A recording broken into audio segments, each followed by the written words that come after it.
Hey everyone, this is Brooke, and you're listening to the Vintage Gardener podcast, which is where I give you tips and tricks on gardening, particularly if you're like me and you garden in southern New Jersey, which is Zone 7A. So, guys, I'm sure you guys are wondering, what's up with the title of this podcast. So, I'm going to tell you what's coming up in 2024. So, when I first started the Vintage Gardener Instagram account and YouTube channel, and that was back in 2019, I did so for a very specific purpose. One day, I hope to open my own greenhouse slash nursery. I know most of you who are listening to this podcast were not around back then when I first started my channel. And if you decide to take a gander down my videos, I would say, number one, I'm sorry. My outfits, my hair were kind of a mess. And number two, the camera quality is definitely not the best, and I've certainly come a long way since that particular time. If you look at the earlier videos, you'll see that, at the time, back in 2019, that is, I was selling my first house, which was very small, and I was looking for hopefully a farmette. I was looking for, a piece of property that had 5 or 6 acres and also had a farmhouse accompanying it. And it was a rough search. My budget wasn't overly large. So I knew that I was going to need to find something that would need, some fixing up. And I didn't mind because I like old houses, and typically in this area, a lot of the properties that have like a lot of cleared land were old farmhouses. So I didn't mind that. But one of the biggest issues I was running into is that first, there were a number of properties that, although they had the land in the house, they didn't get high speed internet like Fios or Xfinity. And, it's not like I could just like quit my job and do farming. So, I was going to have to work, and I do work from home, and I couldn't access the internet. And second, even if the properties had a lot of land, the taxes are high because it's New Jersey, and the land wasn't necessarily usable due to wetlands and forest. It's just how things are zoned. And so, in the end, I would have been prohibited from converting, you know, woods and that sort of thing into farmland unless it was for something like blueberry farming or cranberry farming, or if I was going to do something like, grow a bunch of native plants, which I don't like. Now, guys, there's native and then there's native, okay? So things like echinacea or, hydrangeas and that sort of thing, although they're native to the US, they're not necessarily native to like specific regions, but they do adapt very well. They were talking about native plants, like as in native to the wetlands in New Jersey. And I'm not interested in those types of plants. In my opinion, they're ugly. It looks like the side of a ditch, and that's not what I'm looking to do. And so I did during my search, I did actually find a couple of properties that checks off all the boxes. The one that I was most interested in was a 7 bedroom farmhouse with 5 acres of land, and it already had outbuildings. But the only problem was that it had been foreclosed upon by the bank. And so when it was on sale, they would not consider any contingent offers. So basically, I already had to have my house under contract or even sold. And obviously, there was like no negotiating the price. The price was fine. It's just that at the time, I didn't have a buyer for my house, and they wouldn't do a contingent offer. The second house, from what I remember, I did have an issue with my house, and not because there's anything wrong with my house, but there was this one thing that happened, and my open house didn't go like I thought it was, and so it was a problem. So I ended up taking longer to sell my first house than I thought that it was going to. And so because I had done a contingent offer that fell through, I was a little gun shy about doing another one. So there was a property that I did like that also could have worked, but by the time my house got under contract, that house had been sold. So I just kind of missed, it was just missed opportunities. So, you know, by the time I was, my house was under contract and I was ready to, at that point, buy a house or like put an offer of one of my own, I had come to realize that, basically because of how the zoning laws and stuff are written, I really just needed to find a house with an acre of cleared land because with all the woods and stuff around here, basically I may have been able to clear around an acre, and if I got something that had a lot more land, it was just going to be wasted because I would never be able to use it. So I did change my plan.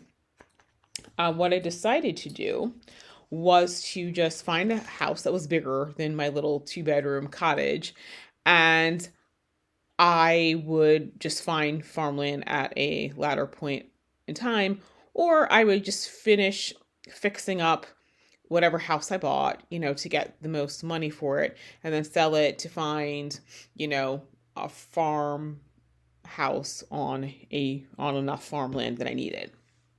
And so, because of that, that's why I purchased the house that I have now, which I refer to as Wildfell Manor, and I have an acre land. So the thing is, when I bought this house, it was zoned, and it's still zoned for a residential business. So I can have 50% business, on this property. And so basically, it's designed so that you can live and work here. And when I got it at the time, it sounded great. And I thought, okay, well, you know what? Even if I get farmland, I could, sell from the house. But what I didn't take into consideration, which was how bad a problem I was going to end up having with trespassers.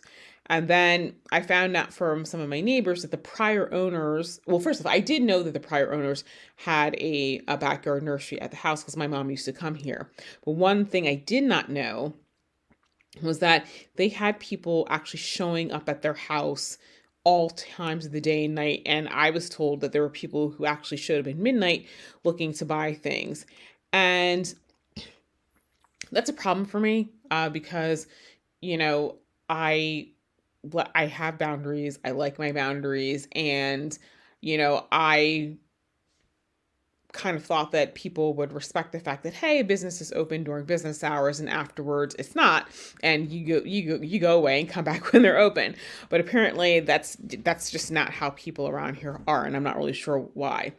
I did think about putting a gate across my driveway, but when I was looking into it and talking to the zoning department in my town, I found out that there's an ordinance that actually prohibits people from putting a gate over their driveway.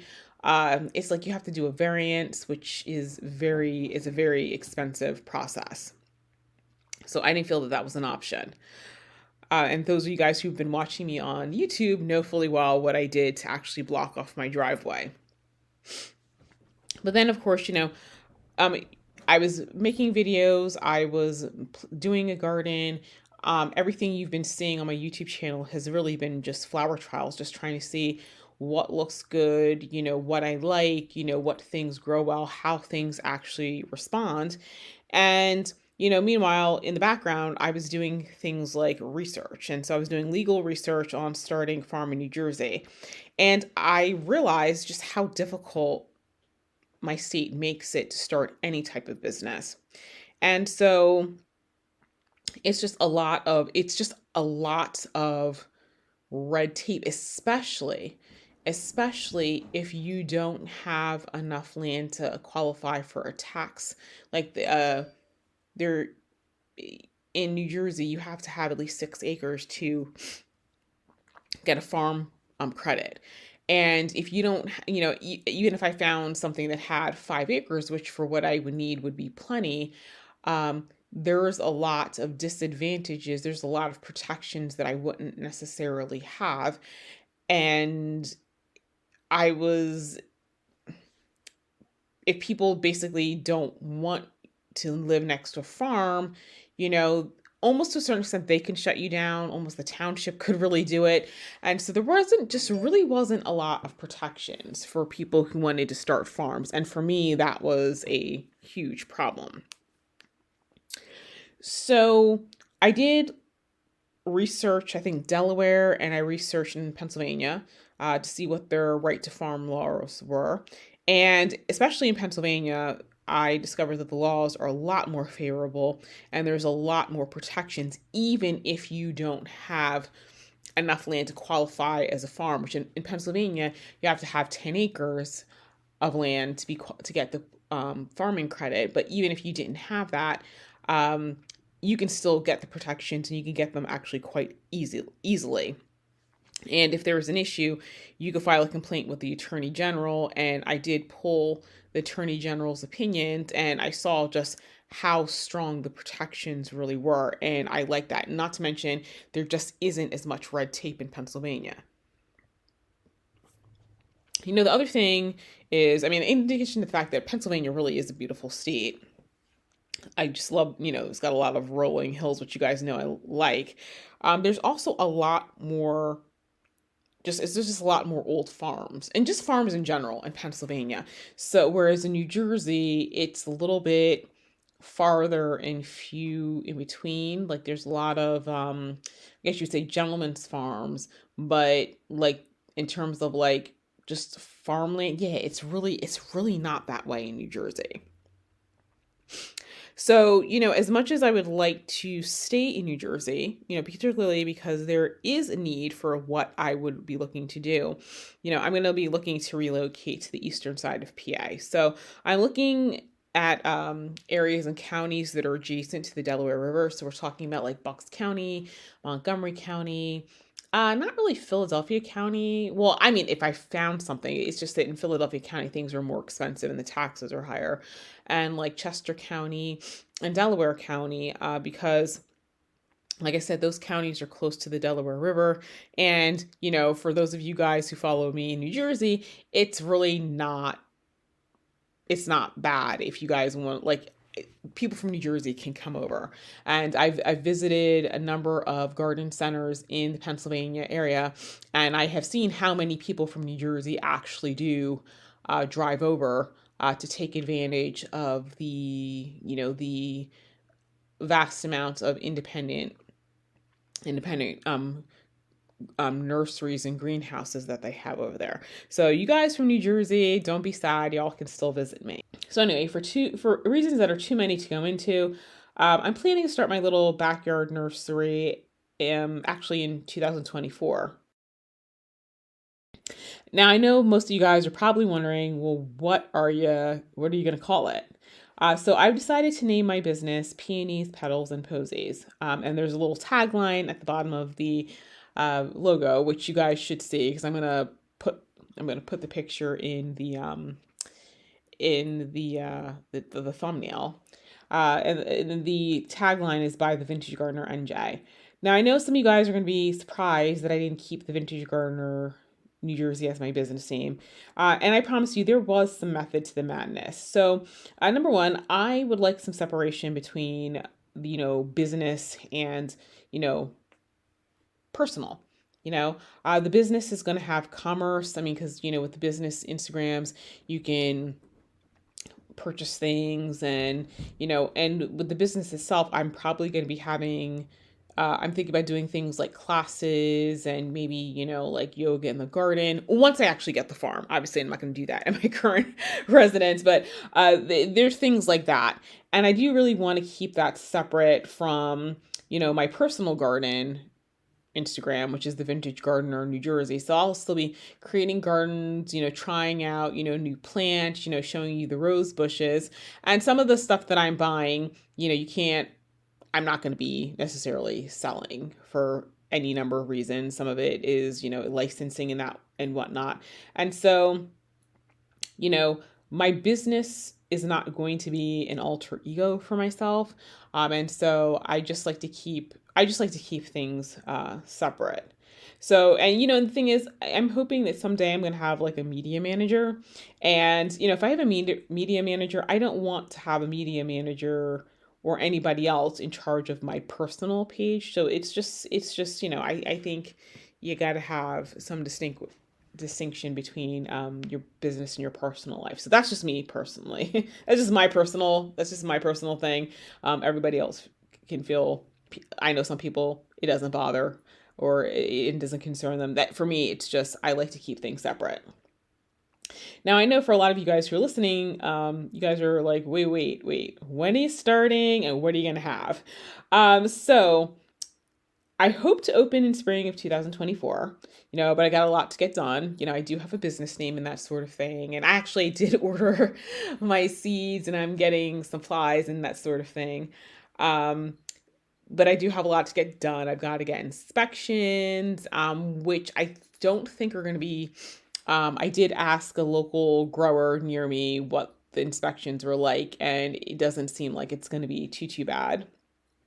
And, but I got to do things like, get POS systems, that's point of sale for you guys who are wondering what that means, that sort of thing. I got to get a website. So anyway, there's just a lot of things to get done, but I'm hoping for spring 2024.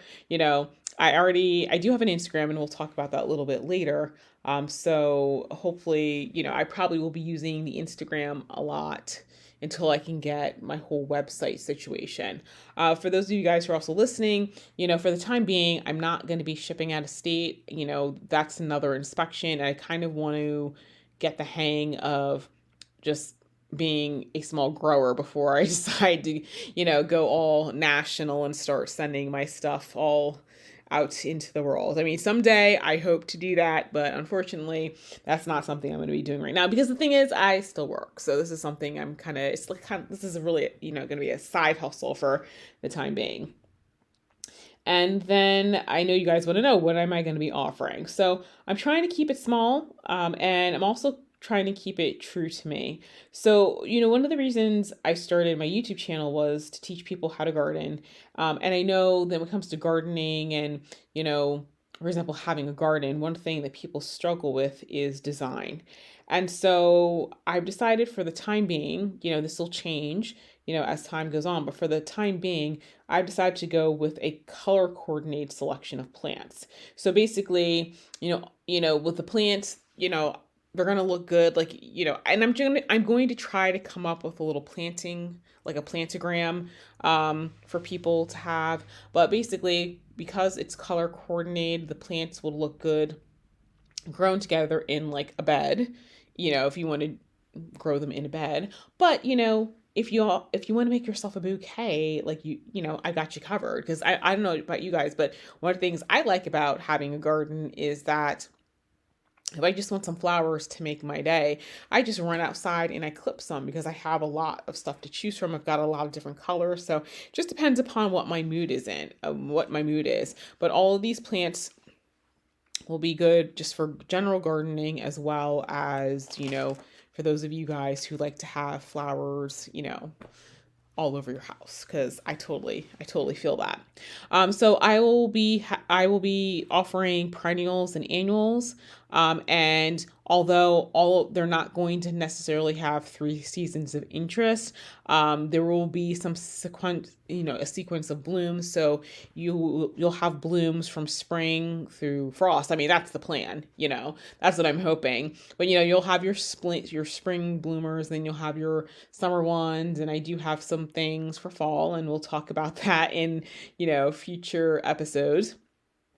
In case you guys are wondering, for right now, I'm going to be doing sells at like farmers markets, and I'll let you guys know which one, because there's one specific one that I want to do because it tends to have a lot of people there, so a lot of exposure for me.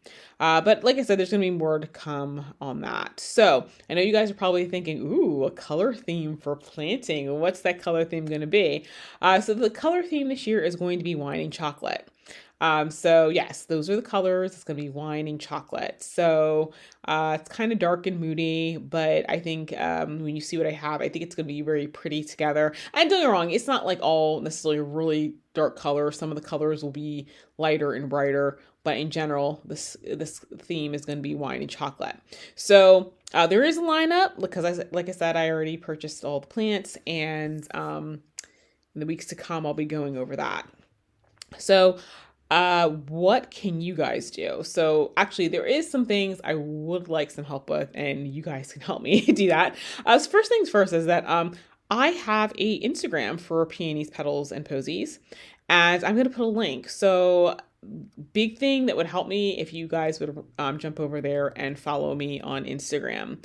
I have a couple pictures on there, not a lot, but obviously that's going to change as time continues because I'll be keeping you guys updated on, the plants that I'm starting and, how things are looking, to kind of get you guys excited for the upcoming season. Also, please subscribe to my channel, The Vintage Gardener. I'm not going to start a separate YouTube for my business because, quite frankly, I'm just not going to have enough content to do that. Well, let's put it this way, at this time, I don't. But on the Vintage Gardener YouTube channel, I am going to have a playlist for peonies, petals, and posies. And a lot of what you'll see on there are going to be care guides. So for example, when I start going over the plants that I'm going to be growing and offering, I'll go over how to care for them, how to space them, like what my personal, like for the ones that I've grown, here's what I found, here's what I liked, here's what I didn't like, here's what I noticed about their growth habit. So you'll be seeing that in that playlist. And of course, biggest thing is share. So so I can grow. Because obviously if I'm going to grow these plants, somebody has to buy them. Granted I can put them in my own garden, but I'm growing them to sell. So, please share so that I can get more get potential business leads. And so also stay tuned for merchandise. So I do have a logo, which you guys are going to see. I am going to work on things like t-shirts and water bottles and, and sweatshirts and that sort of thing. And obviously, if you buy it goes to support the business. So that would also help me out. So anyway, guys, that is it. I know I have not posted a podcast in a while, and then of course I do, and I just kind of drop a whole bombshell on you guys. But anyway, thank you so much for listening to everything that I've had to say, and until next time.